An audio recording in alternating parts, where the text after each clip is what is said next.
Welcome to the Tech Egg. Don't get scrambled. Enjoy the video. In this video, I will show you how to make brownies truly tasty. We'll start by gathering the right ingredients. Using premium cocoa powder is essential for a deep, rich chocolate taste. Fresh, large eggs and unsalted butter are crucial for achieving that perfect chewy fudgy texture. Don't forget a pinch of espresso powder. It subtly amplifies the chocolate without adding coffee flavor. Next, let's talk about mixing. Combine your wet ingredients thoroughly, then gently fold in the dry ingredients. The key here is not to overmix once the flour is added. This prevents tough brownies. Mix just until no streaks of flour remain.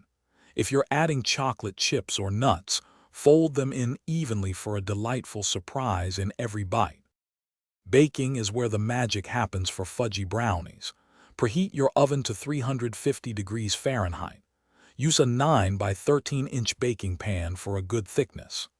Bake until a toothpick inserted near the center comes out with moist crumbs, not wet batter. This usually takes about 25 to 30 minutes, ensuring a perfectly gooey center. Finally, patience is a virtue when it comes to cooling. Let your brownies cool completely in the pan before cutting them into squares. This prevents crumbling. For an extra flavor boost, a light sprinkle of flaky sea salt on top is wonderful. You could also drizzle them with a simple chocolate ganache or a dusting of powdered sugar for an elegant finish. Thanks for watching. Consider subscribing if I helped unscramble your problems.